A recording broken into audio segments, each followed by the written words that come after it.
like, all right, and I said a long time ago when we started Disclosure Project, we need to do this ourselves. And so I was hoping at some point the universe, in its great wisdom, would rise up people of the courage to do it. And it is happening. So we have, but we're talking about a new world here. We're not talking about a minor change. It would be the end of oil. It would be the end of poverty and pollution. It would not only be peace on earth, it would be universal peace, all right, here and throughout the cosmos. That is where we're headed. And there's 500,000 years of human history that is about to unfold, an entirely new era.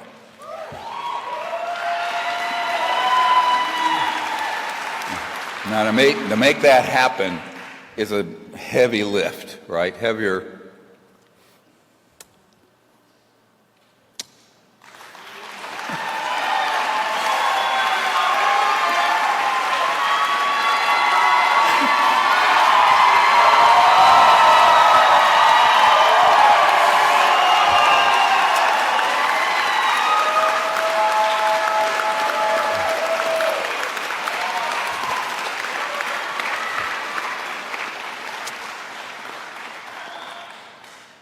You know,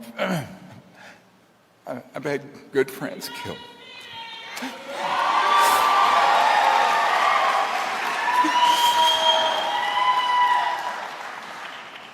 We've had, excuse me, very good friends killed.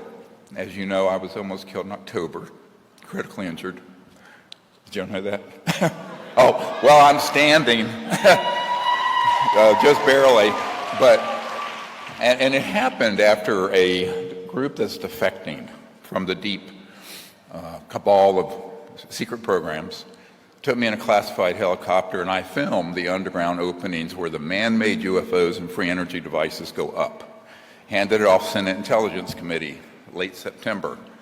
But you know what I have found is the politicians don't have the time to get their minds around this without a special advisor.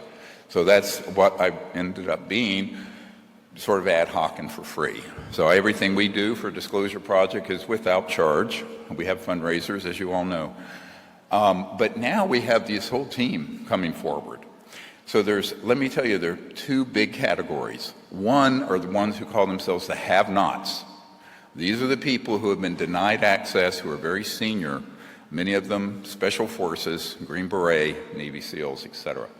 They are organizing with our help to identify, and we already now have 152 black sites that we have in our archive. You can go look them up tonight.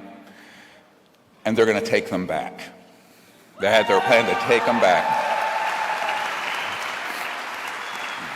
And this other group are people in those sites that are coming out.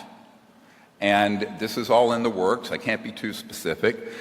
But I will say that we also have just stood up a special access project through an agency I've been asked not to name, where any whistleblower who is at risk can contact me through our website, drstevengreer.com, and we will extend protection to them 24/7. So that is in place.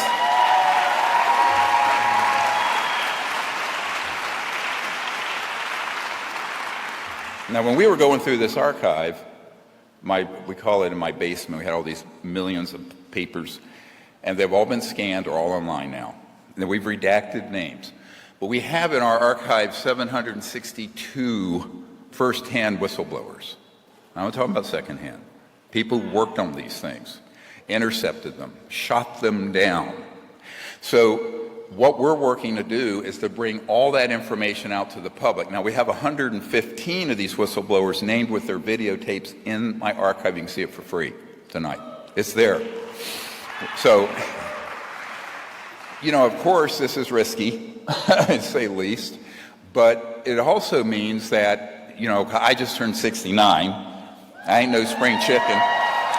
And, you know, I have 12 grandchildren.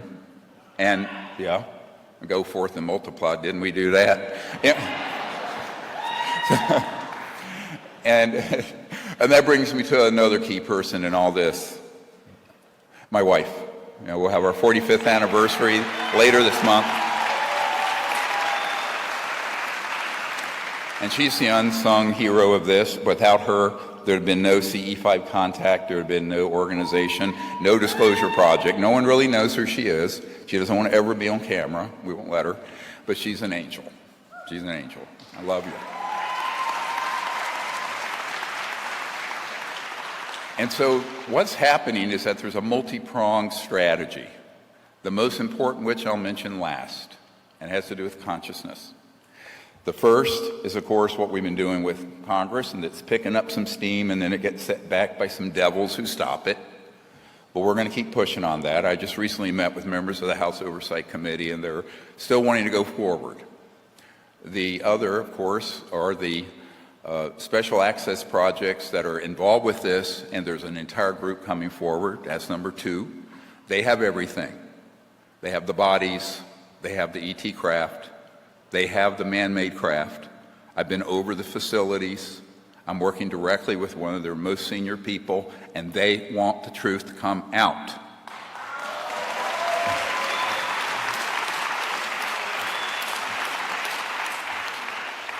Now, my job is to see this is done and nobody else is killed. I'll be honest with you. Yeah, I mean, it's enough. But they're willing to go the distance. Now, the other third prong is this special access team that are the most brave, amazing people in our country's history who are fed up with this nonsense. They know what the implications are. They're prepared to die to see this through. And they're wonderful people. And you'll never know who they are. I spent a lot of time with them. But that's a big development. I mean, I was trying to put that together. I wanted Clinton to do this and extend protection to whistleblowers and these sort of people. And you'll see it in the archive, 1994 or 5. I found the memo I wrote to him. It's 30 years ago, man. So it's like, all right, takes the patience. So, you know, this is an ultra marathon I've been running. But I don't regret it because I see that this will happen somehow. I mean, God will rise up the stones to make this happen if it needs to be.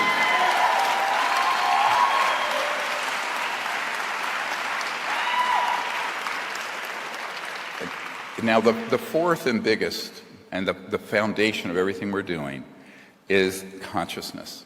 If you all, how many people have the CE5 contact app? A lot of you have it. I was just with Demi Lovato out in the desert doing it, and we had the most amazing events happen. And William Shatner has it. All kinds. I think when he went up in space, he probably did it some. I don't know. I haven't talked to him since then. But the idea here is that humans, all of us, are actually universal. We have the universe folded in us, in the structure of our own consciousness. And so the CE5 contact app, it trains you in remote viewing and making contact. And it works. And so you should do that because guess what? The State Department, the foreign ministries, other countries I've met with, they don't have a team of ambassadors from humans to these other civilizations. Who's going to do that? You are. We are. We're all going to do it. So that's what I'm going to invite you to do.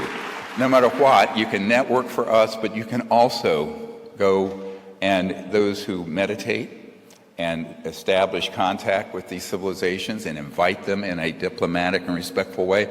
If you are pure in heart, you will be surprised. They will come, one way or another. So that's how we're going to make this change happen. All these strategies together. God bless you. Thank you all.